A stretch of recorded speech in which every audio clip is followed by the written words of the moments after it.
Et si une lettre nous parvenait ce soir pour nous expliquer comment sauver la démocratie?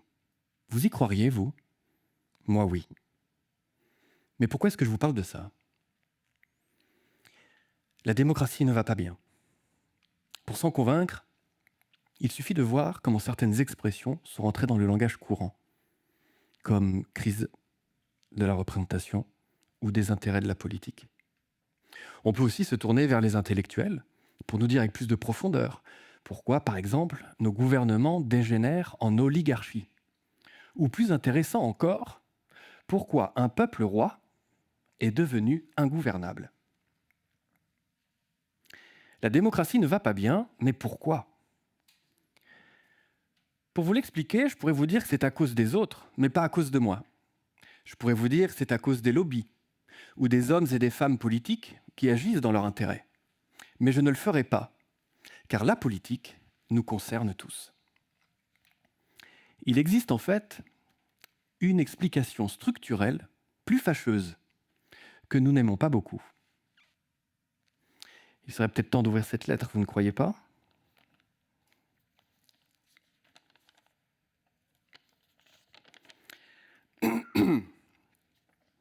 L'effondrement de l'autorité, parce qu'on aura donné la parole aux hommes en démocratie, et non plus à la religion, à la nature ou à la tradition, sera la malédiction qui éteindra le souffle démocratique. Effondrement de l'autorité. Qu'est-ce que cela peut bien vouloir dire? Cette lettre est signée par Hannah Arendt, elle est avec nous. D'une certaine manière, même après sa mort, elle veille sur nous. Mais qu'a-t-elle à nous dire? Je vous propose de voir l'effondrement de l'autorité et l'effondrement des démocraties comme une seule et même chose.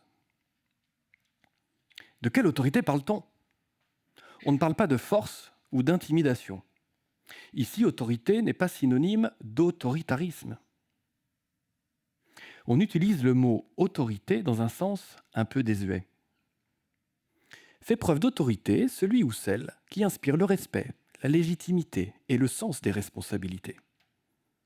Ce manque d'autorité est la malédiction dont souffre la démocratie. Jadis, le curé faisait preuve d'autorité. Les anciens dans le village faisaient preuve d'autorité. Dans certaines sociétés, c'est la nature qui fait preuve d'autorité en dictant sa loi. C'est le cas des Amérindiens, par exemple, ou des Grecs anciens, qui vouaient un véritable culte au cosmos. Ce que je vous propose de faire maintenant, c'est de découvrir les sources classiques d'autorité.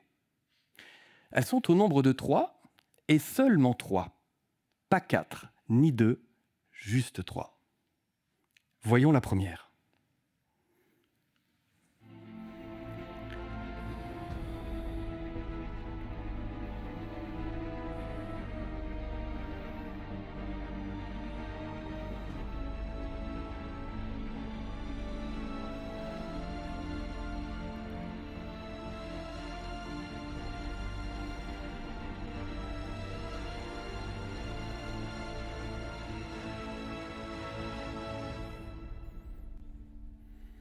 Mesdames et messieurs, le poids de la tradition est effondré par l'adoration du progrès. Voyons la deuxième source d'autorité.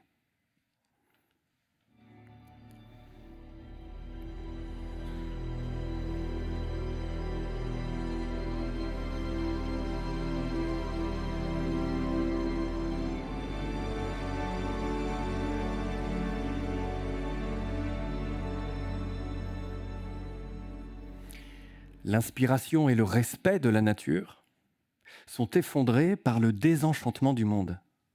C'est une expression que l'on attribue à la science moderne. Voyons maintenant la troisième et dernière source d'autorité. And do not care who takes this bloody hill. I'm angry and I'm tired all the time. I wish there was a treaty.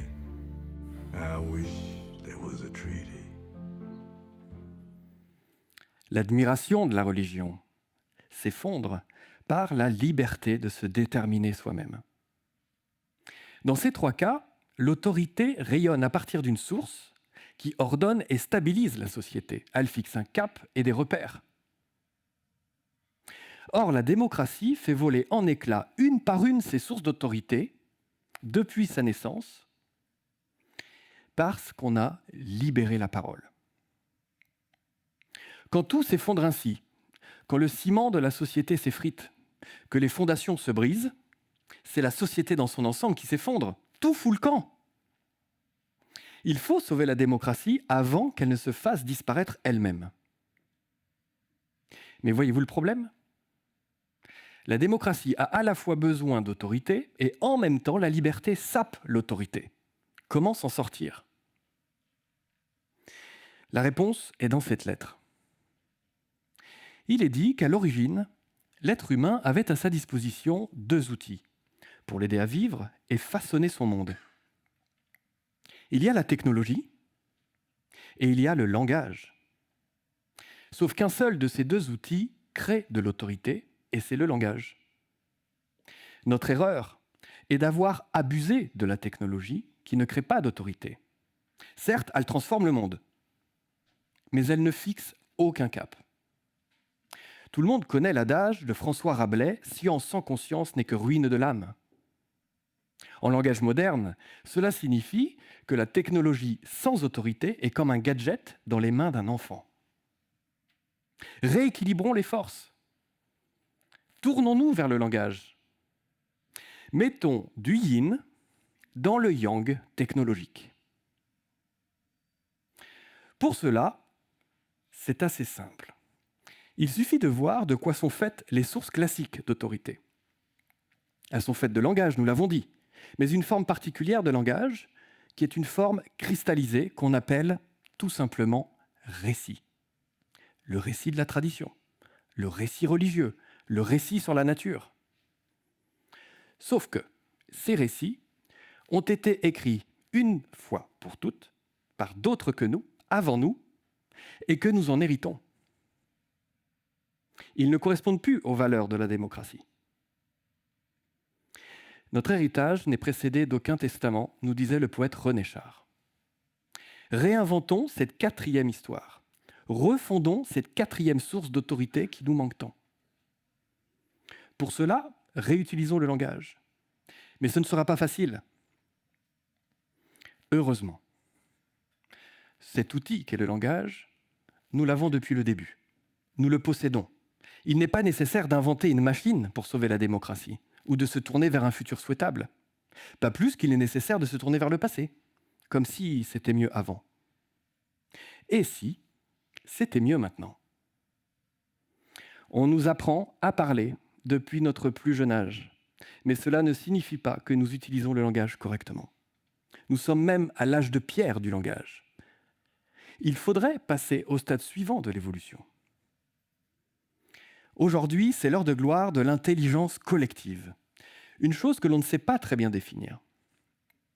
Je voudrais vous dire ce soir que l'intelligence collective repose sur une compétence fondamentale qui est aussi à la base de la démocratie. Vous avez une idée ? Il s'agit de la négociation. Je sais, vous êtes un peu déçus. La négociation n'est pas qu'une compétence réservée aux seuls diplomates dans les plus hautes sphères de l'État.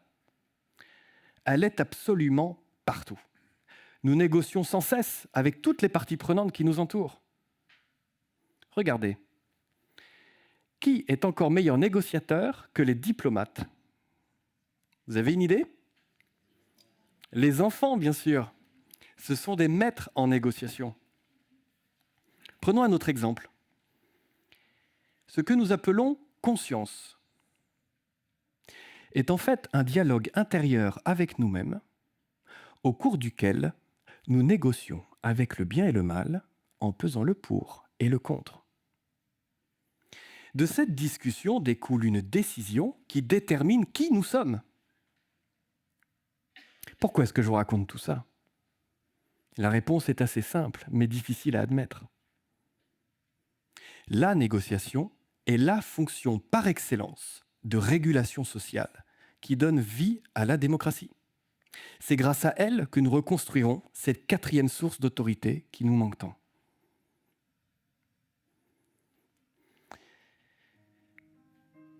Mes chers amis, les mots ont un pouvoir, mais nous l'avons oublié. Ce pouvoir est à la portée de tous. Devenons négociateurs et négociatrices pour sauver la démocratie. Et vous, qu'êtes-vous prêt à négocier pour sauver la démocratie ? Je vous remercie.